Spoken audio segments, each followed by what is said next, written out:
Hello students, कैसे हैं आप लोग। सैनिक ITI यूट्यूब चैनल में आप लोगों का स्वागत है। मैं आपका इंस्ट्रक्टर प्रदीप कुशवाहा एक बार फिर से ट्रेड थ्योरी की क्लास लेकर आया हूं। और ये जो क्लास है ये फर्स्ट ईयर के लिए है। ये जो क्लास है ये फर्स्ट ईयर के लिए है। और जैसा कि मैंने अभी तक आप लोगों को पढ़ाया है कि जो फर्स्ट ईयर में अगर आप लोग विषय सूची देखें, मॉड्यूल सारे, तो इसमें देखिए पहला तो सेफ्टी का था मॉड्यूल। दूसरा जो था बेसिक फिटिंग के बारे में पढ़ा था हमने। और तीसरा शीट मेटल के बारे में पढ़ा था। और चौथा जो पढ़ा था हमने वो वेल्डिंग के बारे में पढ़ा था। वेल्डिंग के बारे में तो अब अलग अलग चीजें हम लोगों ने पढ़ रखी हैं। और इसी क्रम में हम लोग मैंने आज जो पढ़ाने का जो पॉइंट है हमारा वो है ड्रिलिंग के बारे में। जो मॉड्यूल 5 है वो ड्रिलिंग के बारे में है। ड्रिलिंग में हम पढ़ेंगे आज ड्रिल क्या होता है, ड्रिल एंगल्स के बारे में, और अलग टाइप की कई बार cutting speed, feed, RPM, drill holding, counter sinking, reamers, ये सब चीज़ों के बारे में हम ड्रिल के बारे में पढ़ेंगे। ड्रिलिंग मशीन आप लोगों ने देखी होगी जिससे हम किसी भी मेटल में छेद करते हैं। तो शुरू करते हैं ड्रिलिंग का चैप्टर। ड्रिलिंग,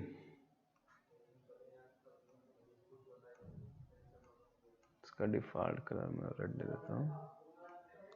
ड्रिलिंग ड्रिलिंग एक मल्टी पॉइंट बहुबिंदु मतलब होता है क्या, मल्टी पॉइंट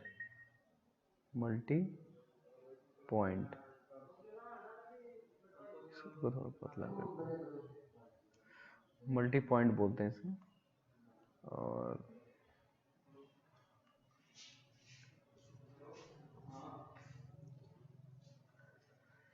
इससे क्या होता है कि निश्चित व्यास किसी भी वर्कपीस के एक एक्यूरेट डायामीटर में, निश्चित व्यास में एक बेलनाकार छिद्र का उत्पादन ड्रिल के द्वारा किया जाता है, जिसे हम बोलते हैं ड्रिल।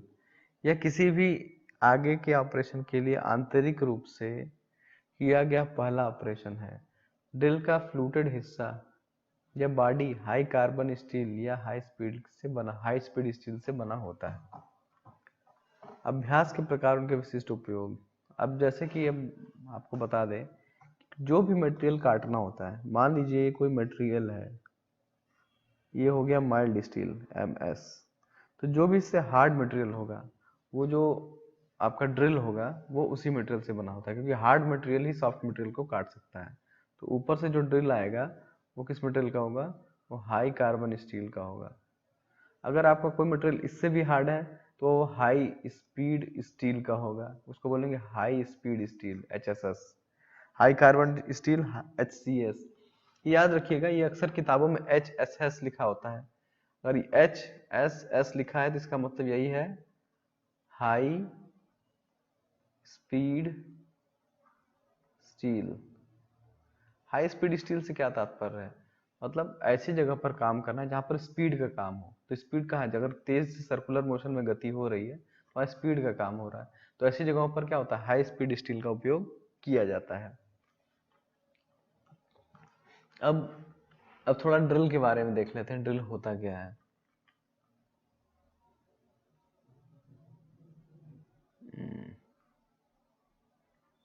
ये देखिए फिगर नंबर 1 में देखिएगा,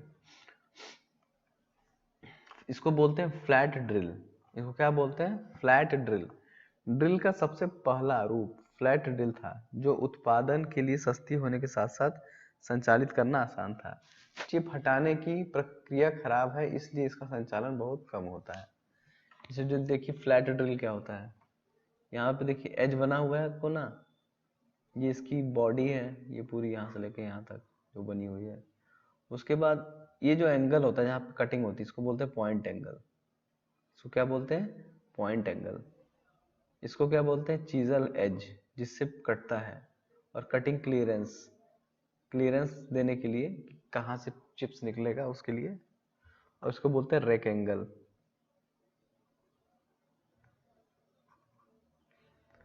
तो और ये जो बॉडी है आपकी, ठीक है, इसको हम लोग क्या बोलते हैं, फ्लैट ड्रिल, जिसमें चपटा सा होता है ये। मतलब ये आगे तो गोल, यहाँ तक से यहाँ तक तो गोल ही आएगा, लेकिन यहाँ से लाके इसे चपटा कर दिया जाता है दो हिस्से में, एक आगे एक पीछे। इसी को बोलते हैं फ्लैट ड्रिल। फिर उसके बाद आता है ट्विस्ट ड्रिल। लगभग सभी ड्रिलिंग ऑपरेशन ट्विस्ट ड्रिल का उपयोग करके किया जाता है। इसे ट्विस्ट ड्रिल कहा जाता है क्योंकि इसकी लंबाई के साथ साथ दो या दो से अधिक सर्पिल या पेंचदार बांसुरी होती है, जो बुनियादी प्रकार ट्विस्ट ड्रिल के समानांतर या समानांतर टांग मोड़ ड्रिल 13 mm के आकार के नीचे उपलब्ध होती है। इसका मतलब समझा दे रहा हूं मैं आपको। इसका मतलब ये है कि ये जो आपका ये ड्रिल है, बॉडी ये गोल आकृति की होती है, और उस पे ये देखिए, इस पे कट लगे रहते हैं। तो ये चारों तरफ से, ये ऊपर से नीचे तक गोल ही रहती है। ये ऐसा नहीं कि बीच में आप जैसे ऊपर वाले फिगर में यहाँ ला के पीट कर फ्लैट बना दिया गया, ऐसा नहीं है।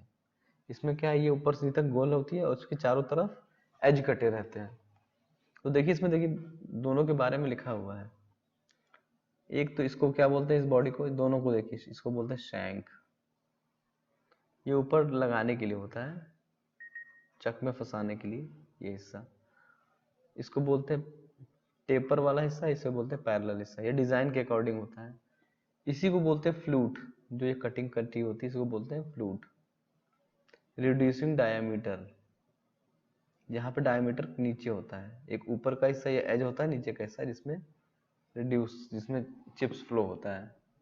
लैंड जो उस पे कटिंग करता है, कटिंग एजेस, सबसे नीचे वाला जो स्टार्ट करता है, इनिशियल पॉइंट होता है कटिंग का।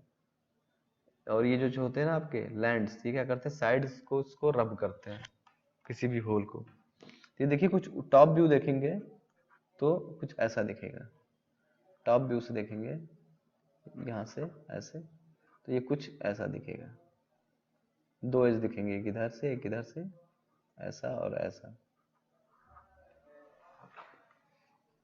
ट्विस्ट ड्रिल क्या होता है, सर्पिल बांसुरी के कोण पर मशीनीकृत किया जाता है और ये 27.5 डिग्री अपनी धुरी पर रहता है। अब इसके पार्ट क्या होते हैं। जो 27 डिग्री का कोण होता है वो सही काटने का कोण प्रदान करती है, जो चिप्स के लिए एक जो निकलने का रास्ता बनाती है। ये ड्रिलिंग के दौरान शीतलक को अत्याधुनिक तक ले जाता है, मतलब जहां तक कटिंग हो रही है वहां तक जो कूलेंट है हमारा वहां तक पहुंच सके। फिगर नंबर 3 में देखेंगे तो इसके देखिए सबसे मेन पार्ट्स बताए गए हैं कि कौन कौन से होते हैं। देखिए ड्रिल है हमारा, ये ड्रिल की नोक है यहाँ तक, ये ड्रिल है, ड्रिल की एज। ये बना दे रहा हूँ तो आपको समझ में आए कहाँ तक है ये ड्रिल। अब यहाँ पर देखिए, इसको बोलते हैं ड्रिल एक्सिस। जो इसकी सेंटर लाइन होती है इसको क्या बोलते हैं, ड्रिल एक्सिस। सेंटर लाइन को ड्रिल एक्सिस बोलते हैं। और जिससे हम लोग साइड की जो सरफेस होती है उसकी कटिंग होती है उसको बोलते हैं लैंड। उसके बाद क्लियर, यहाँ पर देखिए पॉइंट एंगल, जो सबसे बीच वाला पॉइंट होता है उसके बीच में से ये जो लाइन आ रही है इसको अगर सीधा खींचे और इस लाइन को अगर सीधा खींच दें, ये लाइन और ये लाइन, इनके बीच का जो एंगल होता है इसी को बोलते हैं हम लोग पॉइंट एंगल। उसके बाद होता है आपका लिप एंगल। लिप एंगल देखिए क्या होता है। लिप एंगल वो होता है जैसे कि ये जो इसके बीच का एंगल है इसी को हम बोलते हैं लिप एंगल। ये इसका लिप है, यहीं से इसको क्लियरेंस थोड़ी सी जगह मिलती है और जब धातु कटता है तो यही साइड से निकलता है। उसके बाद ये होता है क्लियरेंस एंगल, इसको बोलते हैं क्लियरेंस एंगल। क्लियरेंस एंगल होता है आपका ये,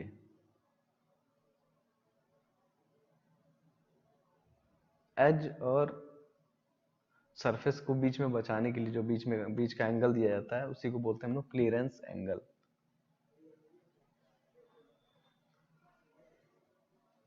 ये देखिए टॉप व्यू दिखाया गया है एक ड्रिल का। तो ये याद रखिएगा, एक अक्सर एग्जाम्स में पूछा जाता है आपके।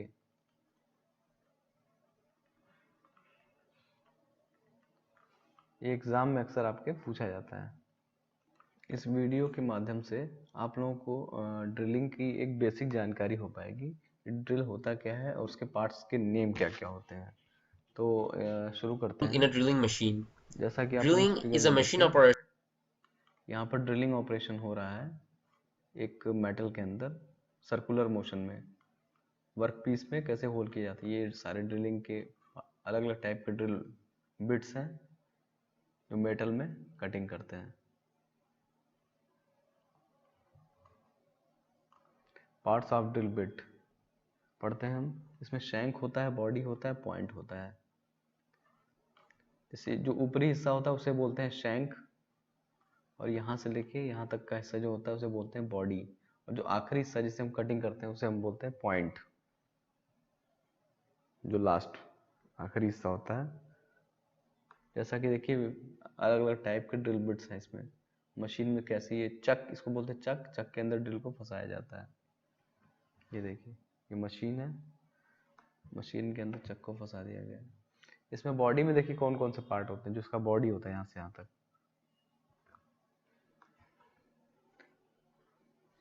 इसको बोलते हैं, देखिए sir, function of back body taper provide a clearance between drill and work piece.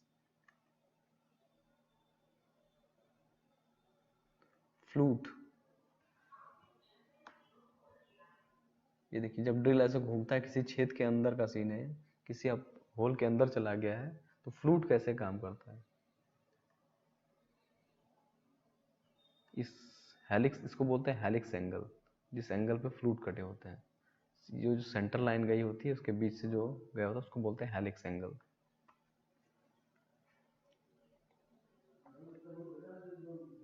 और यहाँ पर देखेंगे आप fast spiral drill, the strong slow spiral drill. इसको फास्ट स्पाइरल ड्रिल, स्पाइरल, इसमें जो स्पाइरल कटे होते हैं।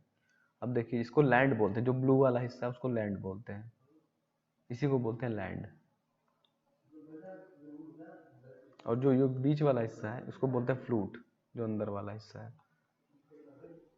देखिए कटिंग टॉप व्यू दिखाई दे रहा है, ये जब हम कोई चीज कट कर रहे हैं तो कैसा दिखेगा। तो ऊपर से देखिए ये वाला कॉर्नर वाला हिस्सा मार्जिन, यहाँ पे मार्जिन और यहाँ पे मार्जिन दिया गया है, ट्रिपल मार्जिन इसमें दी जाती है। ये देखिए इसका 3D व्यू दिखाया गया है वेब का।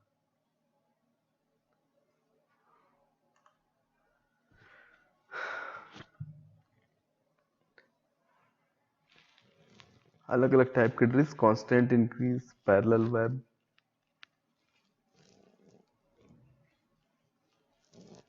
अब यहाँ पर देखिए जो ड्रिल का सबसे मेन पॉइंट होता है ऊपरी हिस्सा, उसको कटिंग लिप्स बोलते हैं, यहाँ से यहाँ तक कटिंग लिप्स, और इसको बोलते हैं कटिंग एज। कटिंग लिप्स और कटिंग एज, इसको बोलते हैं कटिंग लिप्स और इसको बोलते हैं कटिंग एज। अब इसको बोलते हैं क्या, हील, जो ब्लू वाला हिस्सा था, अब इसको क्या बोलते थे, हील। अब इसको बोलते हैं पॉइंट एंगल, जो सबसे लास्ट में जो जो एंगल बनता है इसको बोलते हैं पॉइंट एंगल, जो मैंने अभी आपको बताया था, जो जनरली ये 118 डिग्री का बनाया जाता है, 118 डिग्री। और इसको बोलते हैं क्लियरेंस एंगल। ये जो सीधी लाइन जा रही है और ये जो लाइन होती है, इन दोनों के बीच जो गैप बनता है इसी को बोलते हैं लिप क्लियरेंस एंगल या लिप रिलीफ एंगल। ये क्या करता है, हीट होने से इसको बचाता है। ये सर्कुलर मोशन में अगर तेजी से गति कर रहा है तो इसको हीट होने से बचाता है।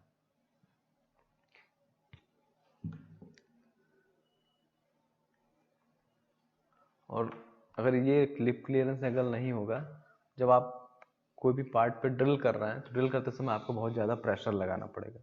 ये प्रेशर कम प्रेशर पे भी अच्छी तरीके से काम करने लगता है। अब देखिए चीजल एज एंगल क्या होता है, कटी लिप एंगल और चीजल एज के बीच में जो एंगल होता है उसी को बोलते हैं चीजल एंगल। तो यही होता है आपका।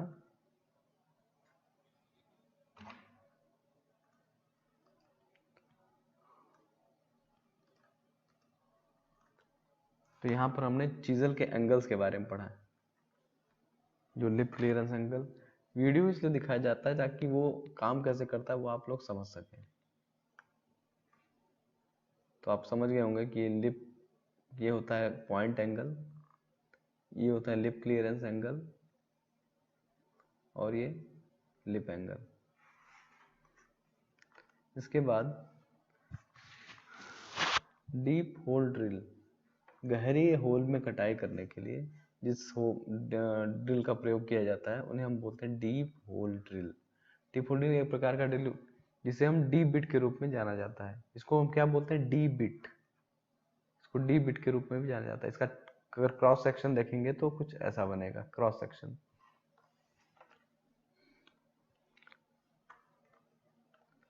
ड्रिल जो होते हैं वो हाई स्पीड स्टील से बने होते हैं। विभिन्न सामग्रियों की ड्रिलिंग के लिए अलग अलग हेलिक्स कोणों के साथ ड्रिल का निर्माण किया जाता है। सामान्य प्रयोजन अभ्यास में 27.5 डिग्री का मानक हेलिक्स कोण माना जाता है। जो हेलिक्स एंगल रखा जाता है वो 27.5 डिग्री। हेलिक्स एंगल मैंने अभी आपको बताया था कि ये जो एंगल होता है इसके बीच से अगर एक सीधी लाइन जा रही है, सेंटर लाइन, तो ये जो कटा होता है इसके बीच का जो एंगल होता है इसी को हम बोलते हैं helix angle. Helix angle, centre line से ये जो कटिंग होती है इसी को हम बोलते हैं हेलिक्स एंगल। और इसका उपयोग माइल्ड स्टील और कास्ट आयरन पर किया जाता है सबसे ज्यादा। पीतन, गन मेटल, फास्फोरस, कांस्य, प्लास्टिक जैसी सामग्रियों पर धीमी हेलिक्स ड्रिल का उपयोग किया जाता है। इसके बाद तांबे, एल्युमिनियम और अन्य नरम धातुओं के लिए भी एक त्वरित हेलिक्स ड्रिल का उपयोग किया जाता है। ठीक है, जैसा कि यहाँ पे भी ड्रिल के बारे में बताया गया है कि ड्रिल वर्कपीस पर छेद करने की एक प्रक्रिया है। उपयोग किया जाने वाला उपकरण एक ड्रिल है और ड्रिलिंग के लिए ड्रिल को नीचे की ओर दबाव के साथ घुमाया जाता है, जैसा कि इस फिगर में आप देख रहे हैं। इसको राउंड शेप में जब घुमाते हैं तो इसको नीचे की तरफ होल करते हुए चलता जाता है। अब इसके जैसे पार्ट बताए थे, टैंक, टेपर शैंक, फ्लूट। अब इसका जो टॉप व्यू है, ये जो हिस्सा है इसका टॉप व्यू दिखाया गया है। इसमें margin, heel, flute, lip, dead centre सबके बारे में, ये इसके पार्ट्स हैं। ये जो आपको मैंने अभी वीडियो में बताया है, जैसे देखिए ये यहाँ पर पॉइंट एंगल दिया हुआ है, ये दोनों एंगल के बीच में जो एंगल बनता है उसी को बोलते हैं पॉइंट एंगल। बॉडी क्लियरेंस, इसके बाद फ्लूट, जो ये गहराई होती है उसी को बोलते हैं फ्लूट। और जो उभरा हुआ हिस्सा होता है उसको बोलते हैं लैंड। जो बॉडी से साइड में बॉडी से चिपका रहता है, टच में रहता है, उसी को हम बोलते हैं लैंड। इसके बाद ड्रिल के एंगल के बारे में बताया गया है। विभिन्न उद्देश्यों के लिए अलग अलग कोण होते हैं, जैसे पॉइंट एंगल होता है, हेलिक्स एंगल होता है, रैक एंगल होता है, क्लियरेंस एंगल, छेनी एज एंगल होता है।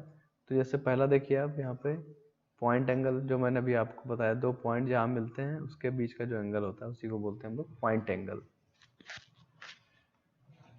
हेलिक्स एंगल, हेलिक्स एंगल देखिए क्या होता है। अभी जैसे मैंने आपको बताया इसकी एक सेंटर लाइन खींची होती है, इस सेंटर लाइन से जो भी हेलिक्स कटा होता है, कितना, ये जो आपका हेलिक्स है ये तो इसके बीच का जो कोण होगा ये क्या होगा? हेलिक्स एंगल होगा। इसको हम बोलेंगे हेलिक्स एंगल। जैसा कि फिगर नंबर 4 में देखिए,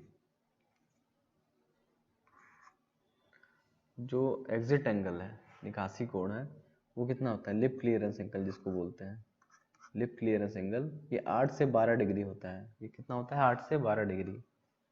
और जो आपका हेलिक्स एंगल होता है वो 18 से 30 डिग्री होता है। हेलिक्स एंगल 18 से 30 डिग्री, लिप क्लियरेंस एंगल 8 से 12 डिग्री। और जो आपका पॉइंट एंगल होता है वो लगभग 118 डिग्री होता है, 118 डिग्री। ये अक्सर एग्जाम में पूछा जाता है कि हेलिक्स एंगल का कोण कितना होता है, तो हेलिक्स एंगल का एंगल आपको याद होना चाहिए। हेलिक्स का हो गया, पॉइंट एंगल हो गया, सारे एंगल्स के बारे में पूछा जाता है। इसके बाद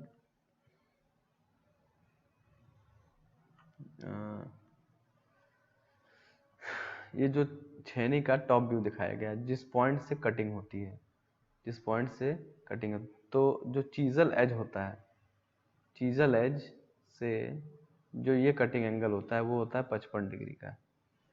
कितना? 55 डिग्री पे होता है।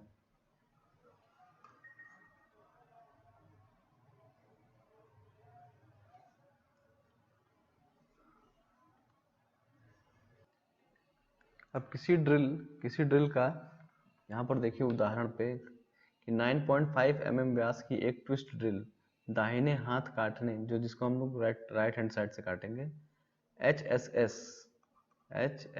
मतलब हाई स्पीड स्टील से बने उपकरण प्रकार H के रूप में नामित किया गया है।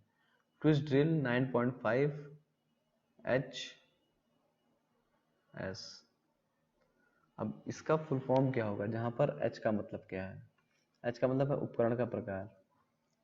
IS 5101 IS संख्या।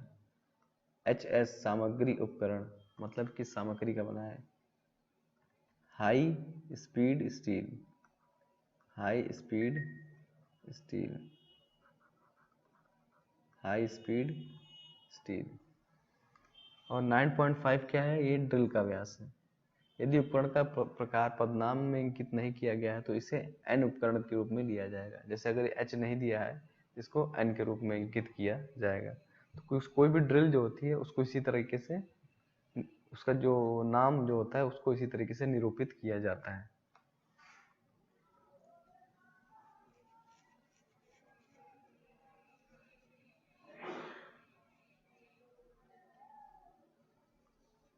इसके बाद देखिए काटने की गति, ड्रिल की कटिंग स्पीड के बारे में हमें बातचीत हो रही है कि जो ड्रिल है, काटने की गति वह गति है जिस पर काटने के दौरान काटने की धार सामग्री के ऊपर से गुजरती है, प्रति मिनट मीटर प्रति मिनट में व्यक्त की जाती है। तो इसकी जो धार के ऊपर से जो गति गुजरती है चिप्स की, तो उसका जो डिस्टेंस होता है वो उसको किस में नापते हैं हम लोग? मीटर प्रति मिनट, मीटर प्रति मिनट में नापते हैं उसको, मीटर प्रति मिनट में नापते हैं। काटने की गति को कभी कभी सतह की गति या परिधीय गति के रूप में भी कहा जा सकता है। ड्रिल के लिए अनुशासित काटने की गति का चयन ड्रिल की जाने वाली सामग्री और उपकरण पर निर्भर करता है। जैसा कि मैंने आपको बताया कि जैसी सामग्री है, कि आप क्या काट रहे हैं, नायलॉन काट रहे हैं, एल्युमिनियम काट रहे हैं, माइल्ड स्टील काट रहे हैं, वो उस पर डिपेंड करता है कि जो आपकी गति है वो क्या रहेगी। हार्ड मटेरियल होगा तो कम होगी, सॉफ्ट होगी तो ज़्यादा होगी। इस तरीके से गति डिसाइड की जाती है। जैसे कि अब टेबल नंबर 1 में देखिए, एल्यूमिनियम की जो काटने की गति है, ड्रिल की गति HSS टूल मतलब हाई स्पीड स्टील जो अगर टूल होगा उसकी गति क्या होगी? 70 से 100। पीतल की कितनी होगी? 35 से 50। कांस्य फास्फोरस की 20 से 35, कच्चा लोहा की 25 से 40, कॉपर की 35 से 45, और मिडिल कार्बन स्टील की 20 से 30, मिश्र धातु जो है 5 से 8, और थर्मोसेटिंग प्लास्टिक 20 से 30। सॉफ्ट मटेरियल की कम होती है और उसकी ज़्यादा होती है। तो अलग अलग मटेरियल की अलग अलग ड्रिलिंग कटिंग स्पीड होती है। अब किसी भी गति की गणना हम कैसे करते हैं? किसी का हमें स्पीड निकालना हो तो हम कैसे निकालेंगे?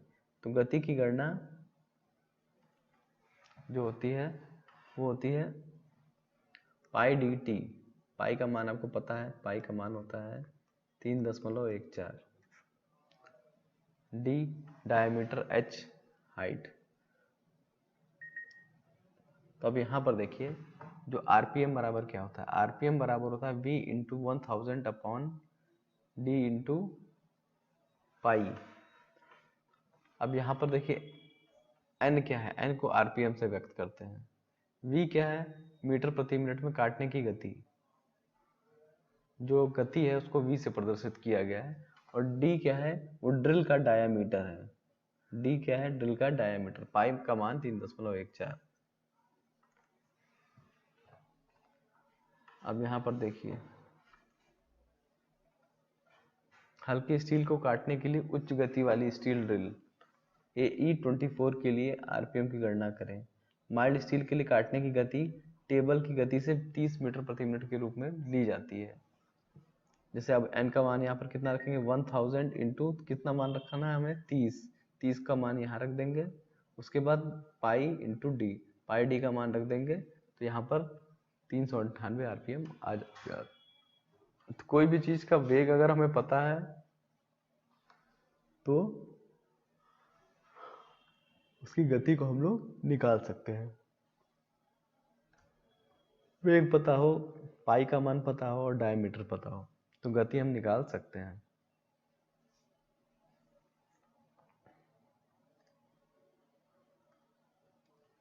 किसी भी पार्ट को ड्रिल करने से पहले इस बात का हमें ध्यान रखना होता है कि जो ड्रिल की जो किनारे हैं उनकी धार सही है कि नहीं, और उस पर हमें कूलेंट का इस्तेमाल करना है कि नहीं। अगर बहुत तेज गति से ड्रिल हो रहा है तो हमें किस प्रकार के कूलेंट का इस्तेमाल करना, धीमी गति से हो रहा है तो हमें किस प्रकार के कूलेंट का इस्तेमाल करना है।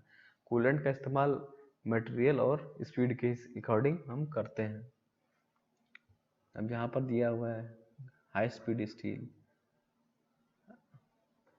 अगर ड्रिल का व्यास 1 से 2.5 mm के बीच में है तो हमें फीड की दर कितनी रखनी चाहिए, अगर इस 2.6 से 4.5 है तो कितनी रखनी चाहिए। तो ये टेबल दिया गया है, इस टेबल के अकॉर्डिंग ही हम लोग ड्रिल का व्यास अगर पता हो तो फीड की दर हम लोग डिसाइड कर सकते हैं कि हमें कितनी फीड देनी चाहिए।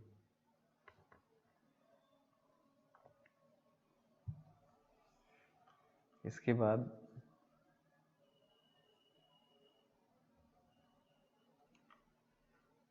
यहाँ पर फिगर नंबर 1 में देखिए ड्रिल को कैसे चक में फंसाया जाता है। मतलब किसी चीज में फंसा के तो इसे घुमाया जाएगा, तो जो इसे घुमाता है इसे बोलते हैं हम लोग चक। इस चक के अंदर यहाँ जॉज बने होते हैं, इस जॉ के अंदर इन्हें फंसाया जाता है, इसकी शैंक को, और फिर इससे की से हम लोग टाइट कर देते हैं ताकि ड्रिल बिट नीचे ना गिरे। तो इस प्रकार से ड्रिल बिट को चक में टाइट किया जाता है और फिर मशीन पे एकदम परपेंडिकुलर 90 डिग्री पे रख के हम लोग ड्रिल करते हैं। कभी भी ड्रिल 90 डिग्री पे ही करना चाहिए, एंगुलर या इस टाइप से हमें कोई भी कार्य बिल्कुल नहीं करना चाहिए।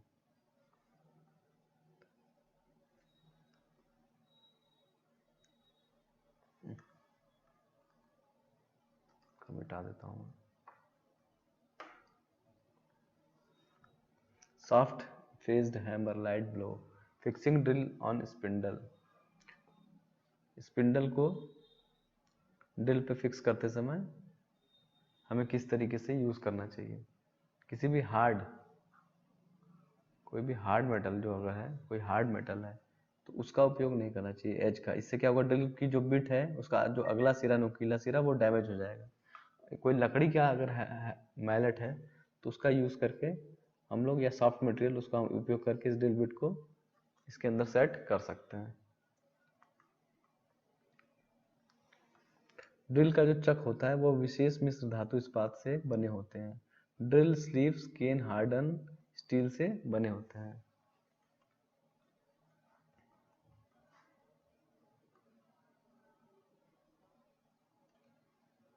अगला है काउंटर संक ड्रिल के लिए किए गए छेद को। काउंटर संकिंग क्या होती है, यहाँ पर लिखा है ना काउंटर सिंकिंग।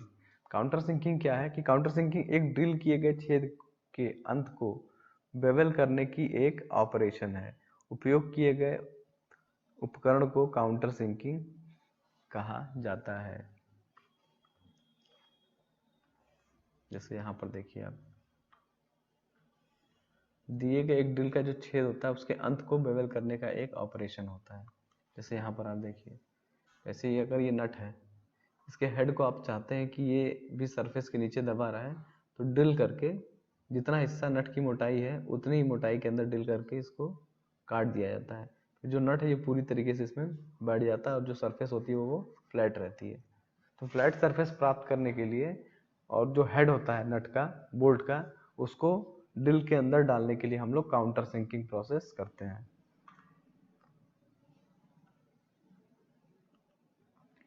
विभिन्न उपयोग के लिए विभिन्न काउंटर सिंकिंग उपलब्ध है।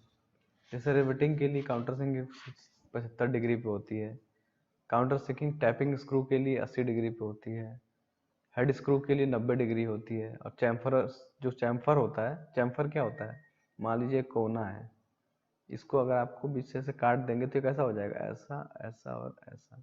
इसी को बोलते हैं हम चैम्फर। चैम्फर छोटे व्यास के छेदों की गिनती के लिए दो या दो से अधिक बांसुरी जो उसका स्लॉट कटे होते हैं के साथ विशेष काउंटर सिंकिंग उपलब्ध होते हैं। ये काटते समय कंपन को कम करता है।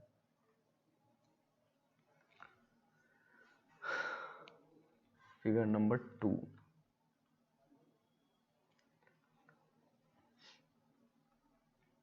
ये देखिए काउंटर सिंक करने वाले टूल्स का नाम। इसका जो बीच का एंगल होता है वो 90 डिग्री का होता है। काउंटर सिंकिंग जो टूल होता है उसके जो बीच का एंगल होता है, कटिंग एंगल, वो 90 डिग्री का होता है।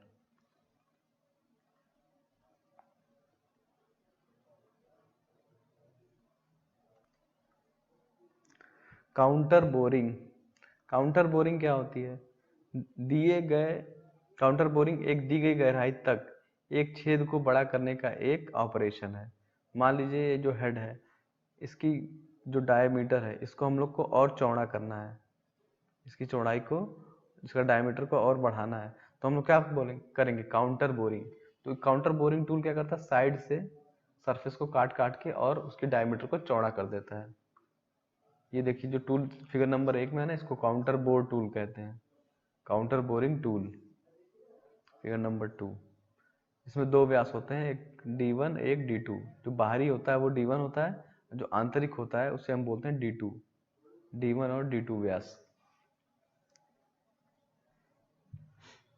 काउंटर बोर की प्रक्रिया इसी को कहते हैं। जैसे ये है आपका D3 है और जो काउंटर बोर करके इसको D2 में कन्वर्ट कर दिया गया है।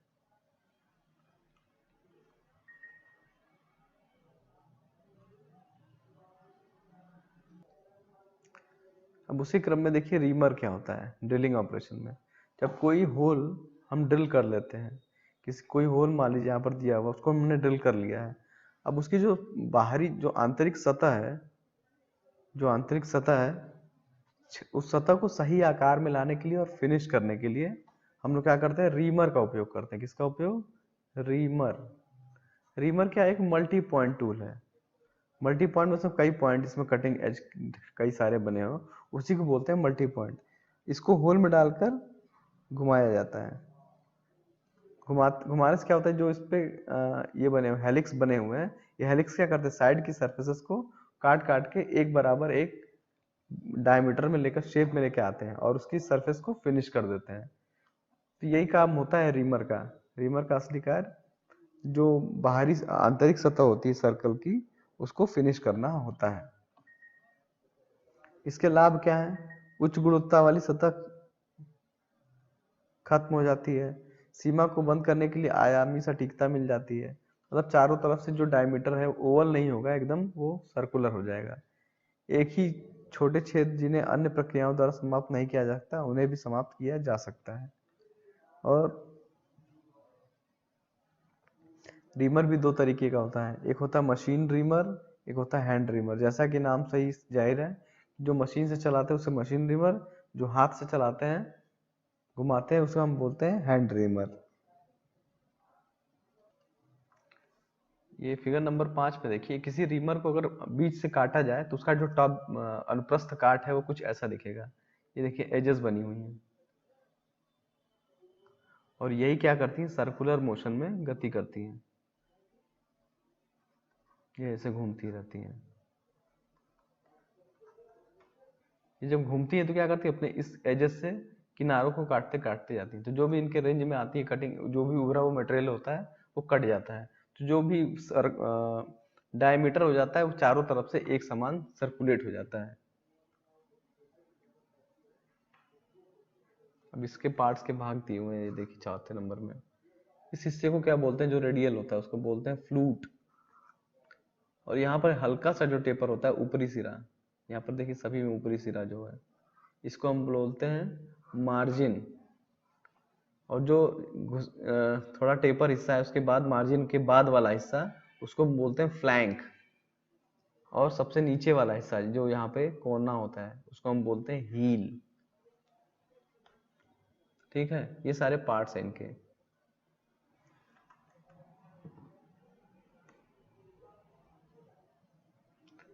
अब देखिए रीमर्स के बारे में क्या बताएं। रीमर्स में क्या है कि दो टाइप्स के होते हैं, मैंने बताया था कि हैंड रीमर का उपयोग नल वॉच का उपयोग करके मैनुअल रूप से, हम अपने हाथों से गोल गोल नहीं घुमाते, आपने देखा होगा करके किसी भी होल को फिनिश किया जाता है, वो उसको हम बोलते हैं हैंड रीमर। जैसे फिगर नंबर 1 में देखिए, इसी को बोलते हैं हैंड रीमर। ये हाथ से पकड़ने के लिए दो हैंडल बनाए गए हैं दोनों साइड से, और इसको गोल गोल घुमाया जाता है। एक को इधर घुमाएंगे तो एक को इधर घुमाएंगे, तो ये अंदर साइड में फिनिश करते हुए चलता जाएगा। अलग अलग टाइप के हैंड रीमर्स होते हैं। बहुत ज़्यादा सिलेबस के अकॉर्डिंग इसमें कोई डिटेल में हमें ज़्यादा नहीं पढ़नी, बस रीमर्स के बारे में हल्की जानकारी लेनी, इसलिए मैंने आपको बता दिया। इसके बाद रीमर के बाद है आपका रीमिंग प्रोसेस। रीमिंग प्रोसेस के बारे में भी आपको बता ही दिया था मैंने, क्या होता है।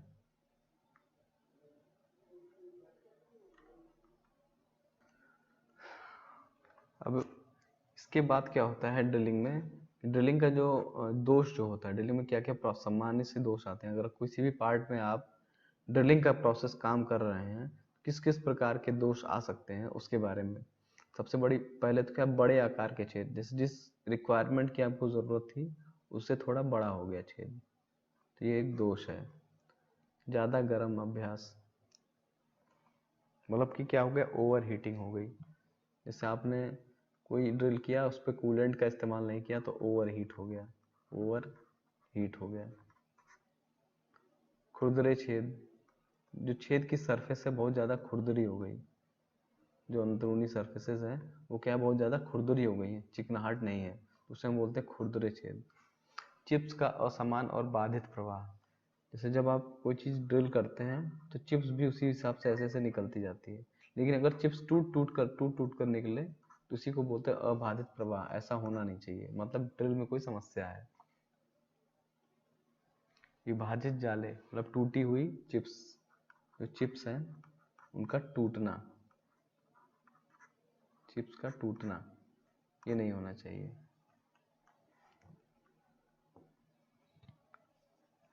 किनारों, काटने वाले किनारों की असमान लंबाई, जैसे छेद बड़े कब होते हैं, जब जो किनारे होते हैं ना इसके साइड वाले, इनकी लंबाई अगर जैसे ये रिक्वायरमेंट ये है लेकिन एक्चुअल में दी इतनी हुई है उससे थोड़ा सी ज़्यादा, तो उससे क्या होगा, जो छेद को काटते समय बड़ा कर देगा।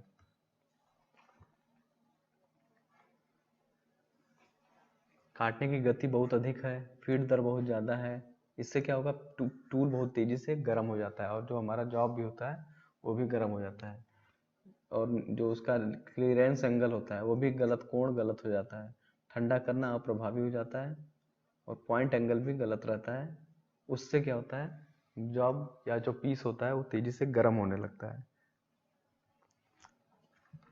खुरदुरे छेद, खुरदुरे छेद कब होते हैं, फीड दर बहुत ज़्यादा हो, जब फीड बहुत तेजी से, मतलब आप बहुत कटिंग स्पीड बहुत ज़्यादा नहीं है लेकिन आप उसको तेजी से अंदर धसाते हुए जा रहे हैं, स्पीड में नीचे लेते जा रहे हैं।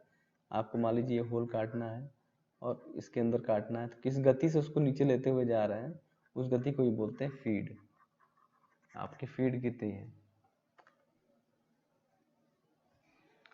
चिप्स का असामान्य प्रवाह तब होता है जब काटने के किनारे समान नहीं होते, जो ये किनारे होते हैं जब वो एक समान नहीं होते तो चिप्स क्या होता है, सही से नहीं कटता, और बिंदु कोण जो होता है, पॉइंट एंगल ड्रिल के केंद्र में नहीं होता। ये जो होता है, ये केंद्र में जब नहीं होता तो ऐसी समस्या आती है। टूटी हुई ड्रिल या स्लेप्ड वेब, टूटा हुआ ड्रिल या स्लेप्ड वेब तब होता है जब काटने की गति बहुत अधिक होती है। जैसे ड्रिल कब टूटता है या टूट के निकल जाता है, जब काटने की गति बहुत अधिक हो, फीड दर बहुत ज़्यादा हो, काम सख्ती से नहीं किया जा रहा है, ड्रिल सही से नहीं लगी हुई है। कई कारण होते हैं जिसकी वजह से ड्रिल होती है वो चक में से, जैसे चक में ड्रिल लगी हुई है तो आप अगर इसको तेज़ी से बहुत ज़्यादा काम कर रहे हैं तो इसमें से निकल कर टूट जाती है या गिर जाती है। या आपका कूलिंग, इस पर आप कूलिंग जो डाल रहे हैं, जब कोई जो आप ठंडा करते हैं तो उस पर कूलिंग हमेशा डालते रहते हैं, तो जो आपकी कूलिंग है वो क्या है, पर्याप्त नहीं है, पर्याप्त ना हो तो भी क्या होता है, ड्रिल टूट जाती है।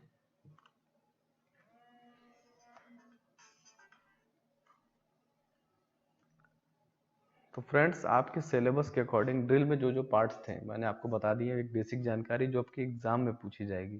तो एग्जाम में मोस्ट आपका यही पूछा जाता है कि इसका लिप एंगल, क्लियरेंस एंगल बताइए। फोटो दिया रहेगा और फोटो के अकॉर्डिंग आपको एंगल के बारे में बताना होता है। तो ये सब चीज़ें मैंने आपको बताई दी हैं। किस मटेरियल का बना होता है, HSS, हाई स्पीड स्टील, इसके बारे में आपको पता चल गया। तो मोटी मोटी सारी जानकारी मैंने आपको ड्रिल के बारे में दे दी है, जो आपके एग्जाम में आपसे पूछी जाएंगी। इसके अलावा ड्रिल में बहुत ज़्यादा कुछ खास नहीं होता। ड्रिल से हमें जो जो भी ड्रिल के चैप्टर इसमें आने थे मैंने आपको बता दिया आपके सिलेबस के अकॉर्डिंग। सिलेबस में जो जो पॉइंट्स थे सिलेबस के अकॉर्डिंग आपको पढ़ा दिया गया है। और इससे रिगार्डिंग आपका कोई भी डाउट है, कोई भी शंका है, तो आप कमेंट बॉक्स में कमेंट करके पूछ सकते हैं। बाकी वीडियो अगर अच्छा लगता है तो उसको सब्सक्राइब करें, लाइक करें और शेयर करें। और आज का जो क्लास है, क्योंकि क्लास काफ़ी लंबी चल गई है, 40 मिनट की हो गई है, तो इसको यहीं पर हम समाप्त करते हैं। जय हिंद।